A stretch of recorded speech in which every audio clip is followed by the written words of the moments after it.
Hi guys, so today I'm going to show you how to fix a broken nail. Now some of you may know how to do this already and some of you don't. That's why this video was requested, because to show the people that don't know how to do this.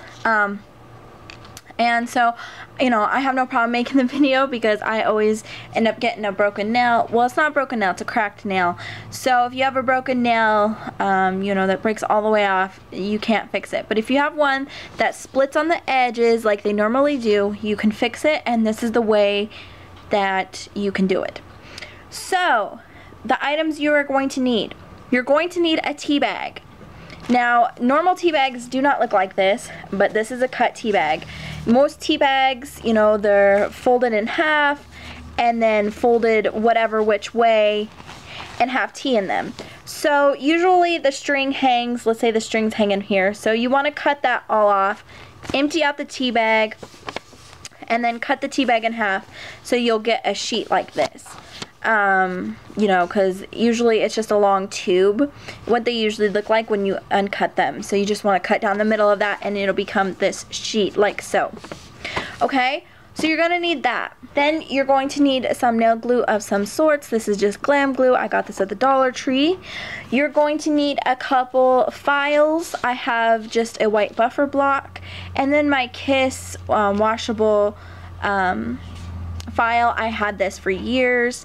I can't remember where I got it, but I've used it ever since and I love it. So you're also going to need, if you have fingernail polish remover or fingernail polish on your hands like I do, don't mind how messy it is. I was trying to find out what I want to use for colors after I get done here.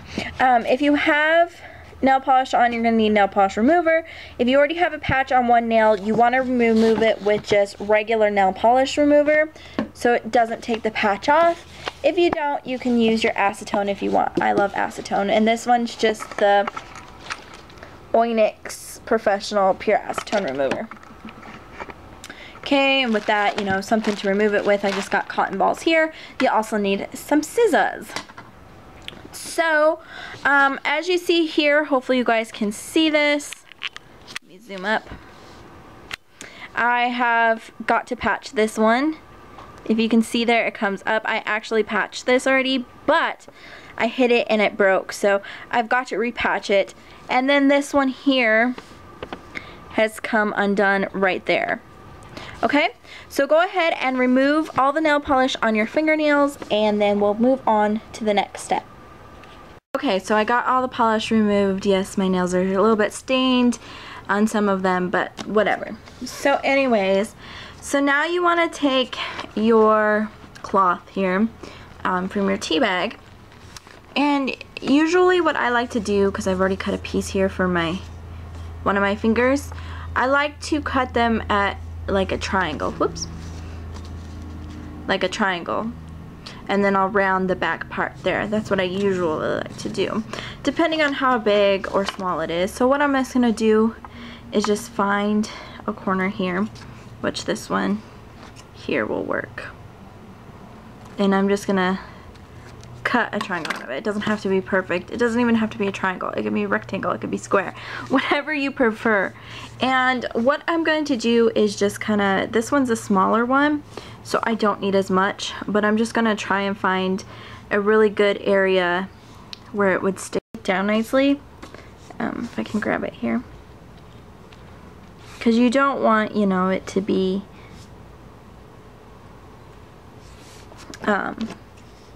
sticking out and stuff. And I do have a little bit too much. And for this small a tear, a square would work perfectly. A square edge. So you could just go like this. Here, okay? So what you want to do is take your white buffing block. After you get your stuff measured, you can do this before or after, it doesn't matter. And just buff the shine out there of your nail, so that way the glue has something to stick to. Okay? And I'm going to do it on this finger because you can see that it has cut halfway across there. I mean, I probably should just cut my loss and take it off, but I'm going to actually leave it on there because I want to keep my nails long. They've really grown long. So, anyways, I'm going to take the piece I cut for this one. and just kind of make sure I got what I want.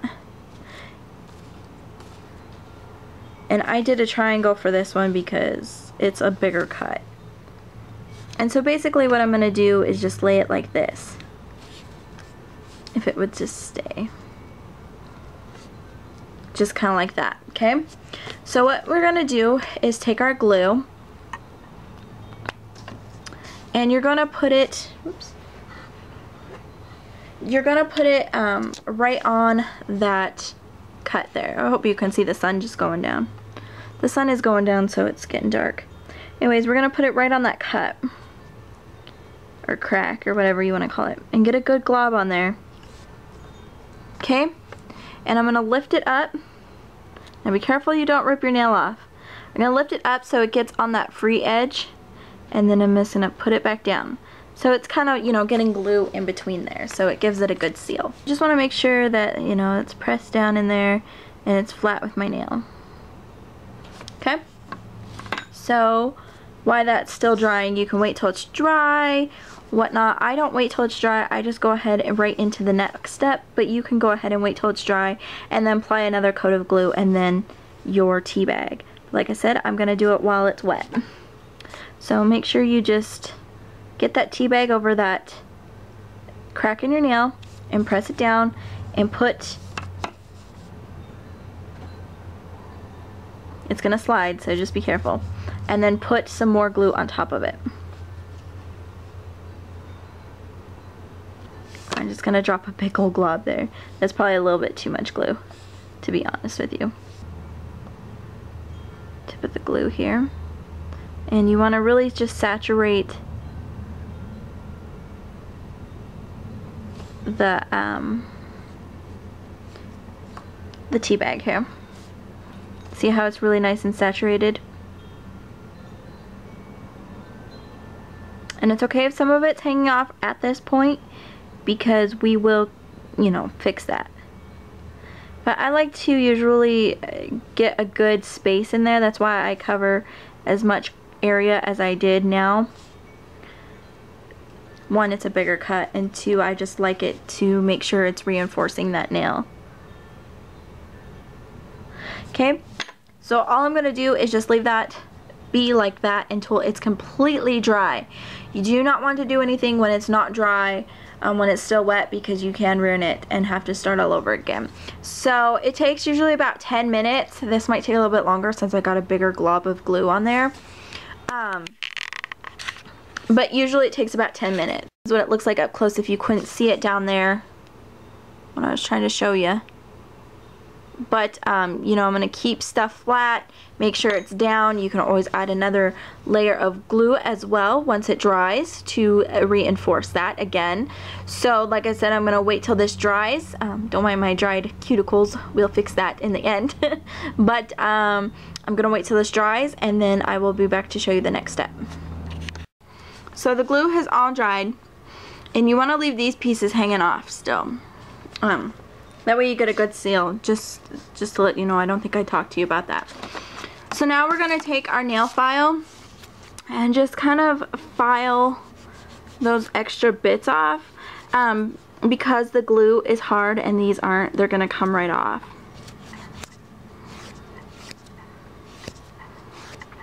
Okay, so just keep filing all around your nails just to get those off.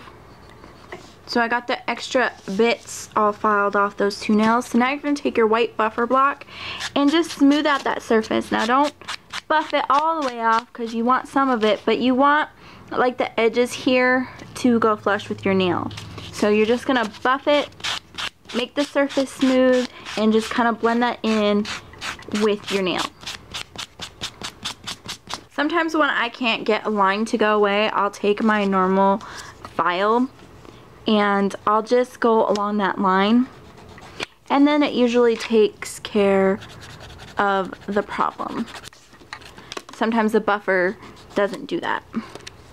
So as you can see, you can barely even tell that I have anything on that nail. This one a little bit because I put so much glue on there, but I don't really want it to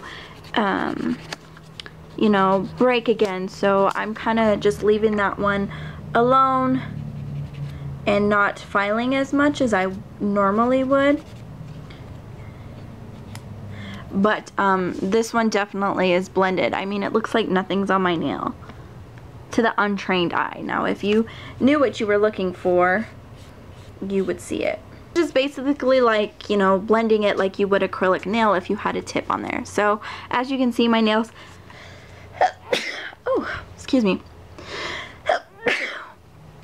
are all cleaned. So now what you want to do is go wash your hands. Because you don't want to have any of that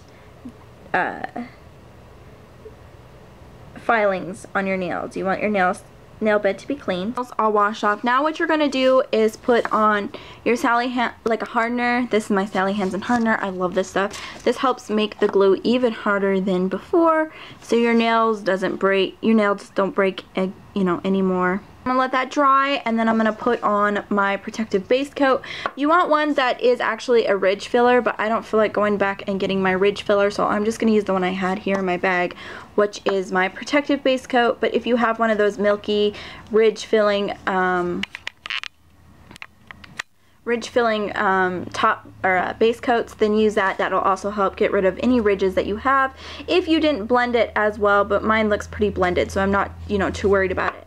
Then I'm going to paint my nails, and I'll come back and show you that, you know, there again you cannot see, you know, any difference. Okay guys, so it's been some days that I've painted my nails, so excuse that, you know, they're chipped or anything like that. But as you can see, you cannot see any cuts or splitting. Don't mind. My nails are terrible. I know I messed them up already. It never fails when I do my nails, so as you can see, I messed up there. But anyways, as you can see, yeah, no signs of that breakage, you know, because I have that tea bag on there reinforcing that, and you just leave that on there. You know, you can change them because eventually they're gonna wear off. Just leave it on there until it grows out to a point where you can chop it off. So like this one was tore here, so I'll wait till it gets, you know, a good length out here before I chop it off and stuff, and then you just keep on going about your way. So anyways, that's how I fix my nails. If you have any questions, please ask them, and I'll see you next time, guys. Thanks for watching, guys. Bye. No, no, no.